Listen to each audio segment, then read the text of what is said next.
Okay, I think we're on the air. Okay, we continue today, Baruch Hashem, to Nehemia Perek Dalet. And again, what we've been watching here is the immense chokhmah and commitment of Nehemia to strategically work out a way in which it's possible to create exactly the tipping points that are necessary for the creation of a Medina, in the simple sense, a place outside of the actual place of the Beis Hamikdash, the mechitzas of the Beis Hamikdash, into the broader mechitzas that la halacha are called the Medina, and also, of course, politically and most profoundly in terms of the identity of the Am, an ability to translate, just as we find by Yetzias Mitzrayim, that there was a long period in which we could not speak about an Am, until we got to the end of that entire year, where all of a sudden the Chen Ha'am and their own sense of identity is what allows them to proceed with the Bakasha, which is clearly central to the Yetzirah.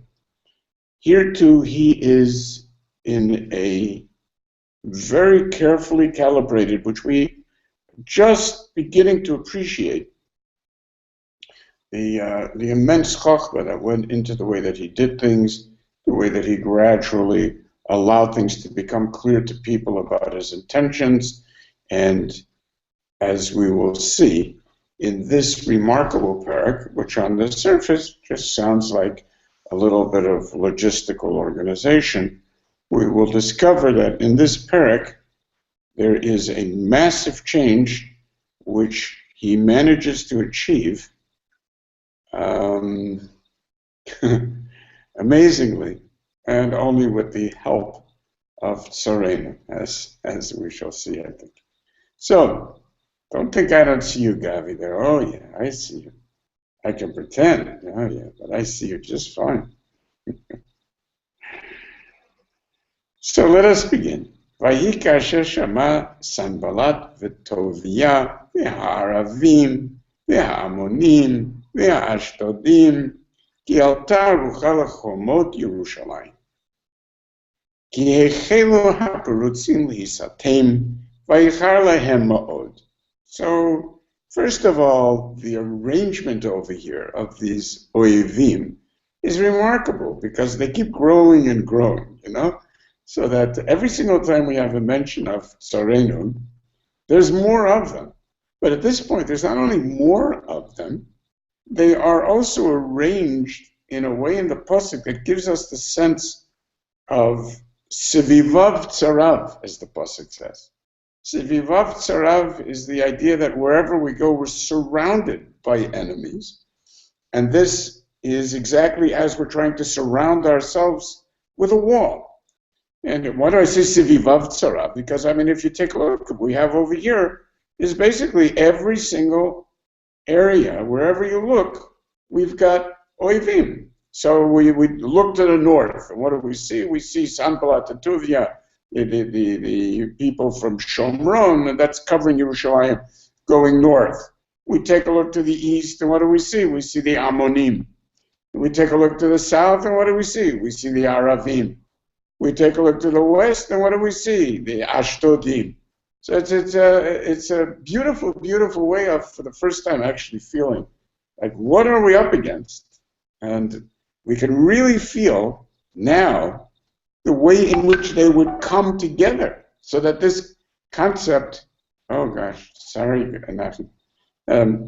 that this concept of Vayiksheru, that they join together in the next pasuk, Kulam Yachtav, is very, very powerful after we see where they are situated. But let's first take a look and understand what it is that they saw.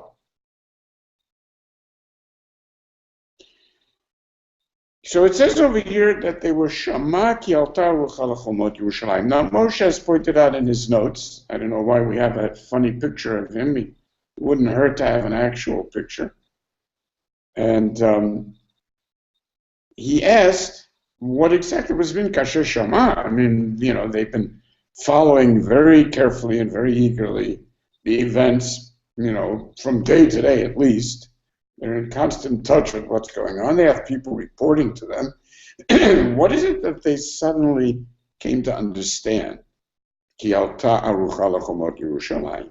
And when we read the words Kehechelu haprutzim leisatem, does that not mean, as Moshe writes, Moshe, why do we have that weird picture? Why don't we see you? So the Hechelu haprutzim leisatem, good to have Josh, seems to be an argument against the way that we were understanding the binyan last week, and that is the Vatikasher Kochoma Ad Chetzia. We were convinced that Ad Chetzia means till half of its height, and not that we're going backwards now, Ad Chetzia. And even though we've discussed the way that we went around the entire city, now getting back to the point where we had finished half of it, and Vayilev La'am La'asot, which is a very strange period for which almost everyone takes it that way. We took it to mean that it was built up till half of its height. But over here when it says Ki Echelu HaPerutzim Lehisatein, it's mashma that it's not half of its height, but that actually it's half of the, oh gosh, other people can't hear me either. I don't know, is the YouTube better? I'm so sorry, I just don't know what to do. Again, we have to do something about the medium. So does this imply that it's only a beginning and that indeed it's not completely sealed? Because it says, now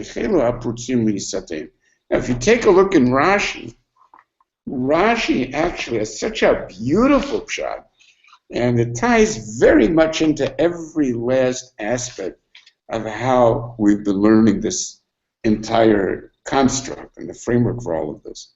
Rashi says an amazing pshat. Hechelu haperutzim leisatem means hitchilu anshei ha'ir shehayu prutzim adata me'in choma hayu ata situmim bibinyan ha'choma, which means exactly the opposite. If Rashi is saying they were closed with a choma, first of all, it's so poignant because it's a reference all the way back to the beginning of Nehemia, what was driving him. Because remember, what was driving him was the horrible feeling of what had happened when Hanani came. And what he said was that there bera'ah gedolah v'cherpa, which he ties together with Chomat Yerushalayim Meforetzet, which means that he understands that the cherpa, and we saw that that was like the key word again and again, with the way that the Oivim were relating to us, was always in terms of bizayon and cherpa, that the sense of vulnerability that people have, that made them fear constantly for their lives and their continued existence in what was meant to have been a growing geula, and instead they were kept down. His idea of rebuilding the Choma was first a sense of security that would allow people then to begin putting their hearts into things. And that's exactly what we saw last week. Once it says, Vatikasher kol ha'choma ad chetzia, it says, Vayehi leiv la'am la'asot. That people started to feel, first of all, the idea of la'am. It wasn't the people. It was a people. So there was an am that began to feel that it was waking up and that there was a heart that could invest.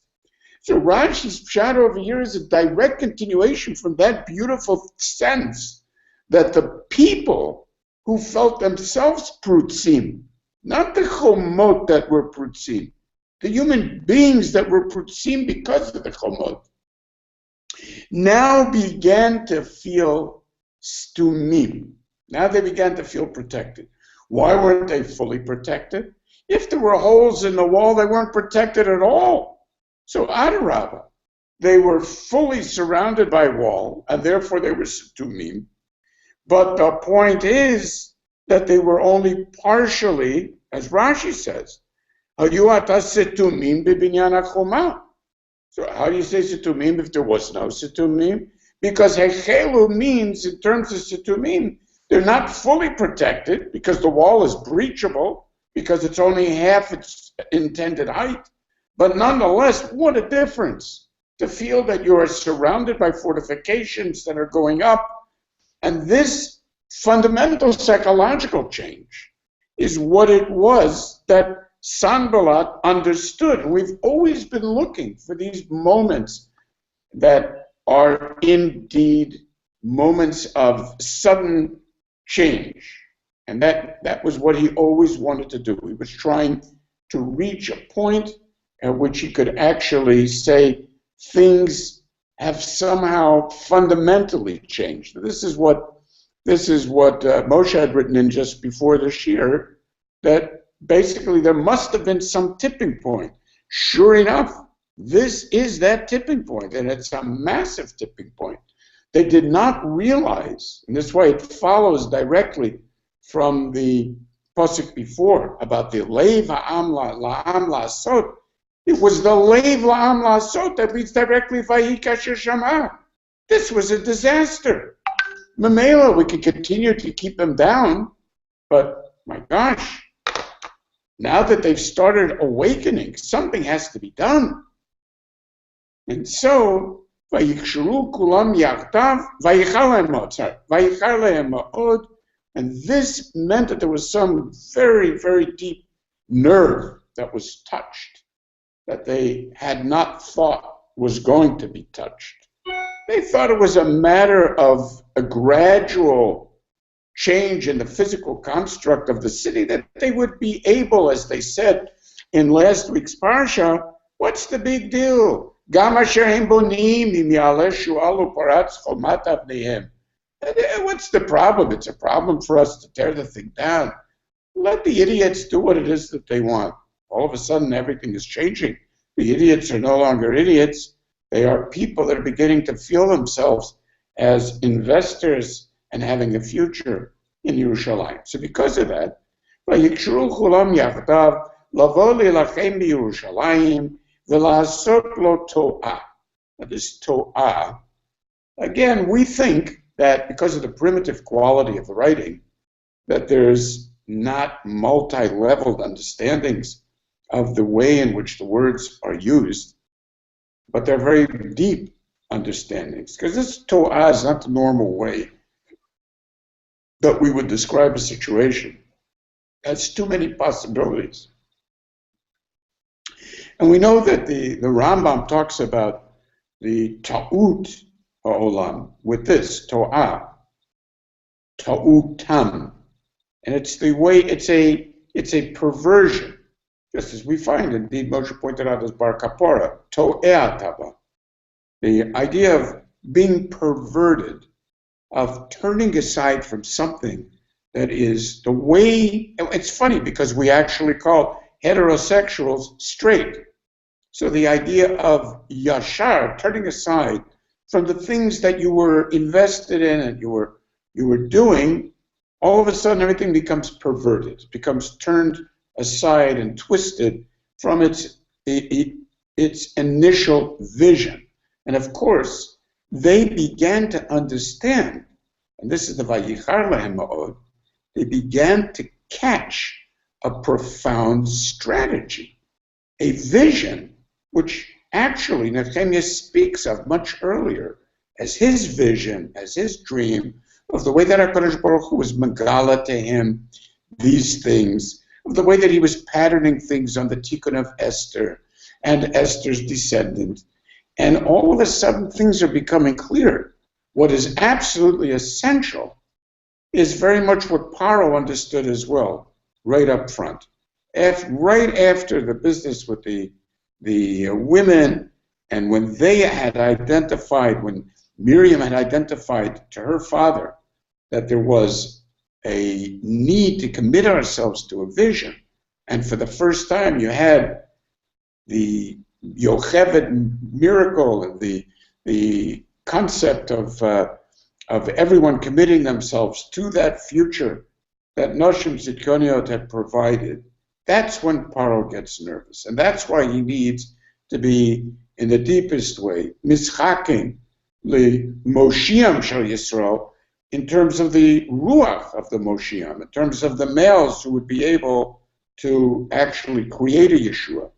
And this is bothering him then here. So the Lasot Lo To'ah, on one level, is that very deep sense of confusion that people, and that's how many of the Mefarshim learn here, that they simply shouldn't know what it is that they're doing. So To'ah, the way the Metzudas learns it, is Nibubal B'da'ato L'val Yedam Ma Yaseh. He wants to confuse them so they don't have a sense of where they're going. And that's exactly the point. Forget about whether we actually have to destroy anything with this Torah.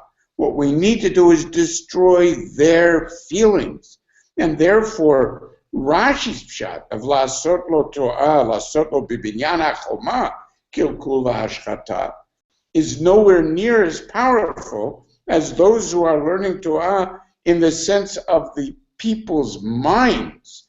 And that's why Lasot Lo Torah does not mean Lasot Yerushalayim Torah, because that would have been Lasot La. But indeed Lasot Lo, particularly as the Ben Ezra suggests, to Nehemia. Because if what we're talking about over here is a vision, then the Torah is the perversion of the vision.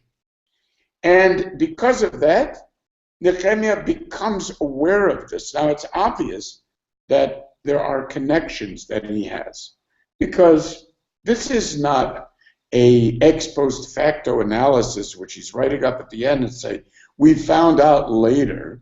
He's talking about it as if it's in that period while it's happening. When he does want to talk about something from the vantage point of later, he writes, and we'll see he does this later in this parak, that ba'etahi, and at that time I did something else. Because that's giving us a broader perspective, which he speaks about at a later time. But right now he's talking about it as if he's writing during the events themselves. So that means that he knows Vayikshur Kulam Yachdav. He understands what it's about, and it's part of his genius to recognize how to deal with them, how their mind works, and what it is that they would be doing. So the Lasot Lo Torah is not necessarily that he knows the information inside their meetings, but that he knows that this is the only thing that an intelligent enemy will be trying to do. And therefore, he immediately takes steps, first, to deal with the logistics of that Torah.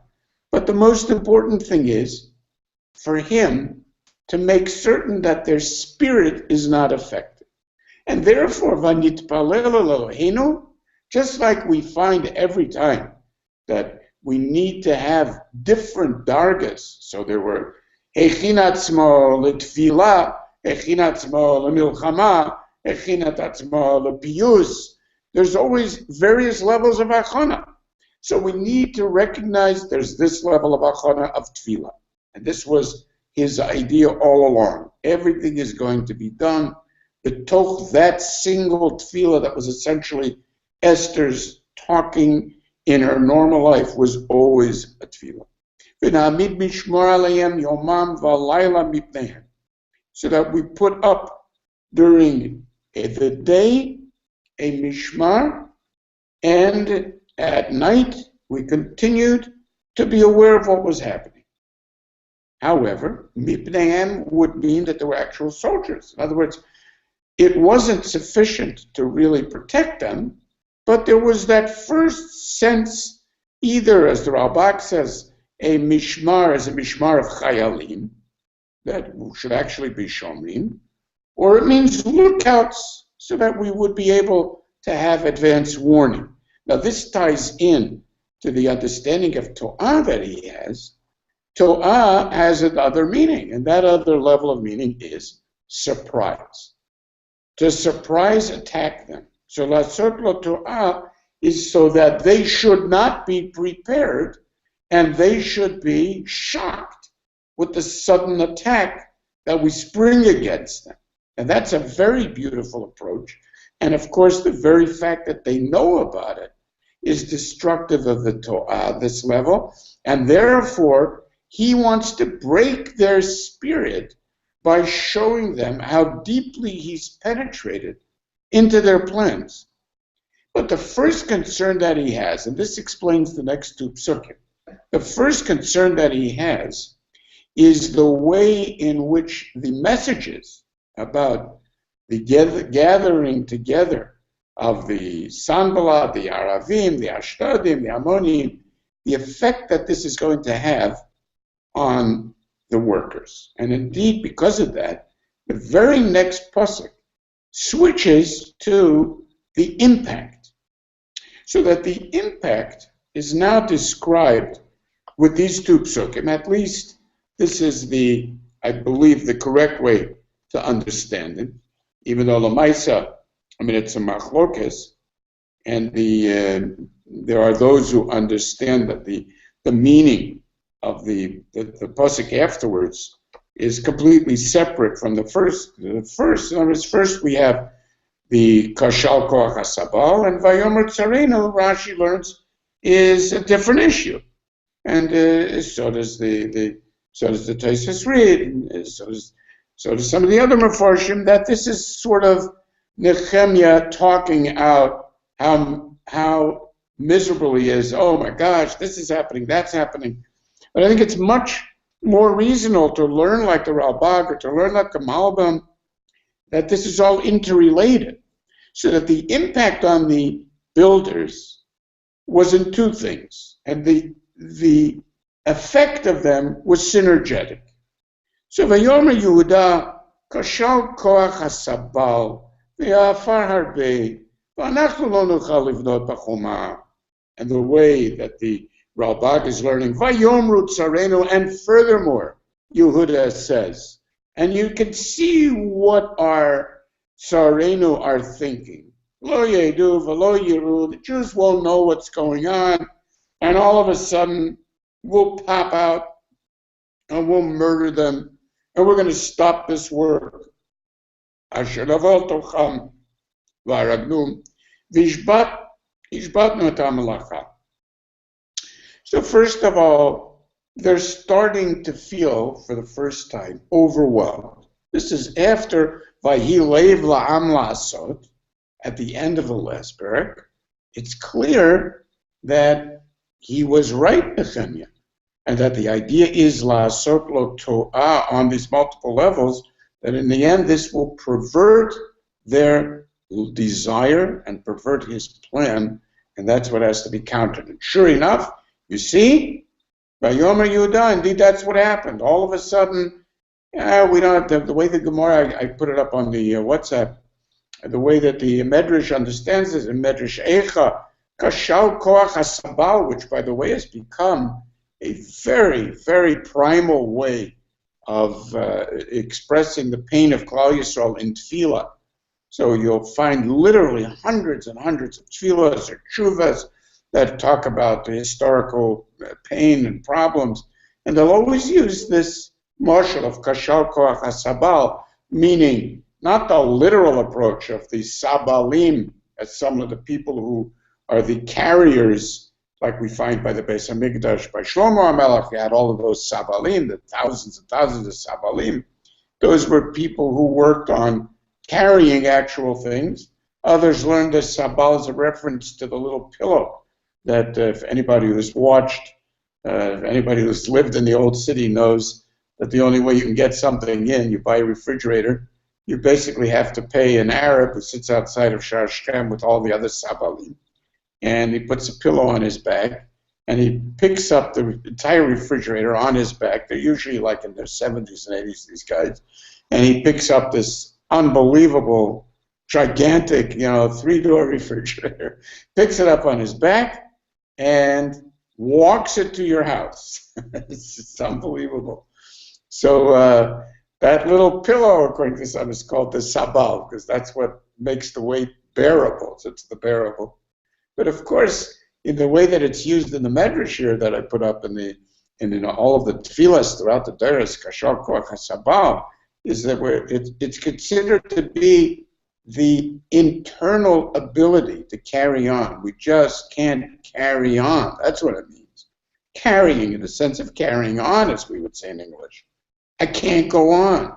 So there, the Medrash says that indeed there are these four things that destroy a person's ability to carry on. It takes away your koach. And it understands the pasuk here in Nehemia of Kashal Koach HaSabal is, it's the koach of Malchus Bavel, or the koach of the Parsian, that just drains us of our willingness to continue. Because no matter what you do, no matter who you think you have on your side, before you turn around, you're surrounded by enemies again. I just can't take it anymore. I can't take it. So the implication is that the actual meeting of the Vayikshu Kulam Yachtav was in itself a very effective thing, which is done nowadays exactly the same way. They will announce, the Oivim will announce a conference, of Oivim. And that conference itself is just very painful, because you feel that you're surrounded. We're going to have a summit meeting of all those who want to destroy Eretz Yisrael. And it's a tactic that has been used many times over the past 50 years. And this actually had its immediate impact. So Koshal Koach HaSabal is precisely what the Torah means. We want people to feel we just can't carry on any longer. Look at all of this dirt. We can't, who's going to cart it away? And where are we going to be able to build? And Reb Dani's beautiful diak, Lo nuchal livnot b'choma, that they literally feel themselves inside the choma, is also because they're working in the choma at this point. If it's true that the choma already exists 360 degrees of choma, then they are working in the choma to build it up. They're no longer building a choma. It's not eta choma. It's strengthening the choma that already exists, which is a further indication that our approach is good. And then the idea of, and we know what they're thinking. Vayomer Tzareno. It's not as if they got a message necessarily, but we know these kind of people. It's before you know it. They won't even notice. It may even be the way Nachi explained it, that it's very similar to nowadays, all of a sudden people showing up and stabbing you in the back, and you have no idea where they're going to pop out of, or taking a screwdriver and putting it through somebody's heart. And because of that, they felt that there was no hope. And this was a direct attempt to pervert the mission, the vision of the mission, and the tremendous strategy that Nehemia had worked out. I don't know what to do. Should we wait for the next time to hopefully get some more people also?